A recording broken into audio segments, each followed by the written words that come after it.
दोस्तों, आप जिंदगी में सफल होंगे या असफल, ये आपके माइंडसेट पर निर्भर करता है। आज की वीडियो में मैं आपको माइंडसेट किताब के बारे में कुछ ऐसी बातें बताऊंगा जो आपके सोचने के नज़रिए को बदल कर रख देंगी और ये आपको जिंदगी में ग्रो करने में बहुत हेल्प करेगी। ये किताब कैरल ड्वेक ने लिखी है। लेखिका के अनुसार हमारे दो तरह के माइंडसेट होते हैं, एक तो फिक्स्ड माइंडसेट और दूसरा ग्रोथ माइंडसेट। फिक्स्ड माइंडसेट वाले लोग जिंदगी में ज्यादा अचीव नहीं कर पाते, जबकि ग्रोथ माइंडसेट वाले लोग दुनिया को हिला डालते हैं। तो दोस्तों, फिक्स्ड माइंडसेट और ग्रोथ माइंडसेट में क्या फर्क होता है, हम यही जानेंगे और आप इनमें कैसे ग्रो कर सकते हैं, ये भी मैं आपको आज की वीडियो में बताने वाला हूं। तो वीडियो को एंड तक पूरा देखना और अच्छे से समझना। तो दोस्तों, सबसे पहले बात करते हैं फिक्स्ड माइंडसेट के बारे में। कुछ लोग यही सोचते रहते हैं कि सक्सेस तो सिर्फ टैलेंटेड लोगों को मिलती है। यह सोचकर वह लाइफ में कुछ भी नया करने की कोशिश नहीं करते।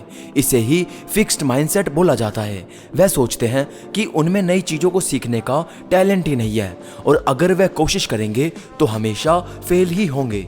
अगर वह कोशिश करते भी हैं और फेल हो जाते हैं तो वो खुद को इंसल्टेड फील करते हैं और दोबारा उस काम को हाथ ना लगाने की कसम खा लेते हैं। ऐसे लोग जिंदगी भर एक ही जॉब करते रहते हैं। फिक्स्ड माइंडसेट वाले लोग हमेशा दूसरों की चिंता करते हैं। वे हर काम को यही सोचकर करते हैं कि दूसरे क्या कहेंगे या दूसरे क्या सोचेंगे।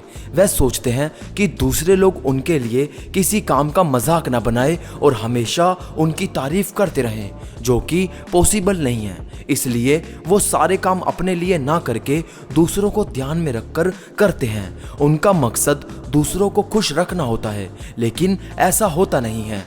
दूसरे लोग आपके अच्छे काम में भी कोई ना कोई बुराई ढूंढ निकाल लेते हैं। इसलिए फिक्स्ड माइंडसेट वाले लोग कभी सच्ची खुशी हासिल नहीं कर पाते और जीवन भर खुद को कोसते रहते हैं। और दोस्तों, वहीं दूसरी तरफ होते हैं ग्रोथ माइंडसेट वाले लोग। वह सोचते हैं कि कोई भी नई स्किल सीखी जा सकती है, उसमें हार्ड वर्क और टाइम जरूर लगेगा, लेकिन एक दिन वह उसमें एक्सपर्ट बन सकते हैं। उनमें बच्चों जैसी क्यूरियोसिटी होती है। वह हमेशा नई नई चीजें सीखते रहते हैं।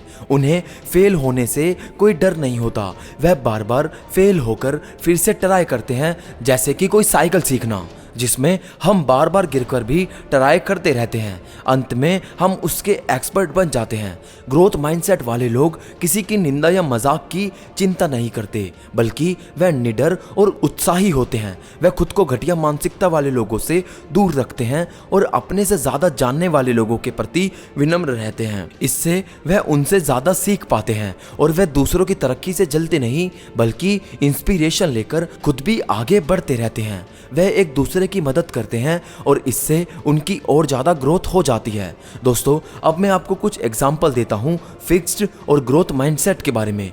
लेखिका इस किताब में कहती है कि फिक्स्ड और ग्रोथ माइंडसेट समझने के लिए दो लोगों का एग्जांपल दिया जा सकता है। ली लोकोका पहले क्रिसिल्स मोटर्स के सीईओ थे। उन्होंने इस कंपनी को तब ज्वाइन किया था जब वह बैंकरप्सी की कगार पर थी। उन्होंने अपने वाइज डिसीजन से कंपनी को फिर से उभार दिया, लेकिन इसके बाद उनमें ईगो आ गई और वह फिक्स्ड माइंडसेट के हो गए।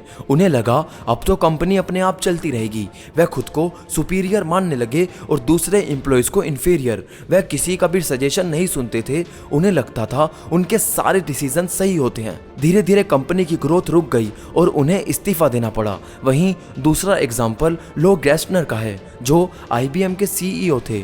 उन्होंने कंपनी को डूबने से बचाया था और उन्होंने देखा कि कंपनी के सभी एम्प्लॉय पर्सनल ग्रोथ पर काम कर रहे हैं। उन्होंने टीम वर्क को बढ़ावा दिया, ऐसे एम्प्लॉयज को रिवॉर्ड दिया जो कोवर्कर्स की हेल्प करते थे। साथ ही वह खुद भी एक नॉर्मल एम्प्लॉय की तरह काम करते थे। उन्होंने सब एम्प्लॉयज को कंपनी की ग्रोथ के लिए काम करने के लिए मोटिवेट किया और समझाया कि कंपनी की ग्रोथ से ही वह सब भी ग्रो करेंगे और उनकी जॉब्स बच पाएगी। लिहाजा आईबीएम आज भी एक उभरती हुई कंपनी में से एक है जो आज भी ग्रो हो रही है। तो दोस्तों, अब बात करते हैं कि पेरेंटल इम्पैक्ट कैसे पड़ता है हमारे माइंडसेट पर।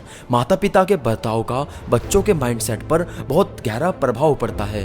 अगर कोई माता पिता बच्चों को हमेशा छोटी छोटी गलतियों के लिए डांटते रहते हैं तो ऐसे बच्चे बड़े होकर फिक्स्ड माइंडसेट के हो जाते हैं। उन्हें लगता है कि वह लाइफ में कोई भी काम ठीक से नहीं कर सकते, उनमें हीन भावना भर जाती है। वहीं दूसरी ओर जो माता पिता बच्चों की अक्सर प्रशंसा करते हैं, उन्हें प्रेरित करते हैं, गलती होने पर उन्हें तर्क के जरिए उन्हें समझाते हैं, ऐसे बच्चे लाइफ में बहुत आगे बढ़ते हैं क्योंकि उनके अंदर ग्रोथ माइंडसेट विकसित हो जाता है। इसलिए माता पिता को अपने बर्ताव पर ध्यान देना चाहिए। और दोस्तों, आखिरी पॉइंट और सबसे इंपॉर्टेंट पॉइंट जो लेखिका कहती हैं कि एनीवन कैन चेंज। लेखिका कहती है कि कई बार सक्सेस के लिए दूसरे फैक्टर्स भी जिम्मेदार होते हैं।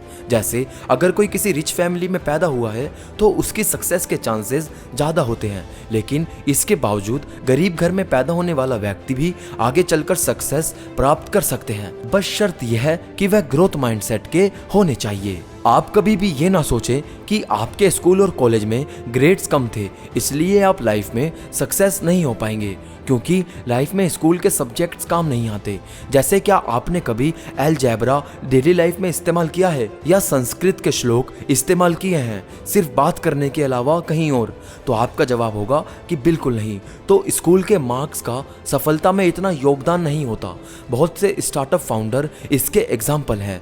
सिर्फ चाय बनाकर आजकल युवक अपने स्टार्टअप शुरू कर रहे हैं। काइंडली और बिस्लेरी जैसी कंपनीज सिर्फ पानी बेचती है, जो कोई रॉकेट साइंस वाला प्रोडक्ट नहीं है, फिर भी आज वो लोग अरबों और करोड़ों की कंपनी खड़ी कर चुके हैं। इस तरह पास्ट की परफॉर्मेंस को अपने रास्ते का रोड़ा ना बनने दे। हमेशा ग्रोथ करने की सोचे और हमेशा याद रखें कि किसी भी उम्र में कुछ भी नया सीखा जा सकता है और कुछ भी नया किया जा सकता है। तो दोस्तों, मुझे उम्मीद है कि माइंडसेट किताब की जो समरी मैंने आपको समझानी चाहिए वो आपको समझ आ गई होगी। अगर आप किसी और किताब के बारे में या किसी और टॉपिक पर जानना चाहते हैं तो मुझे नीचे कमेंट में बताएं। मैं रिसर्च करके उस टॉपिक पर वीडियो जरूर लाऊंगा और आपको समझाने की कोशिश करूंगा। तो इस वीडियो को अपने करीबियों और अपने दोस्तों के साथ शेयर जरूर करें। तो मैं मिलूंगा आप सबसे अगली वीडियो में। तब तक के लिए मोटिवेशनल मंत्रा साइनिंग ऑफ।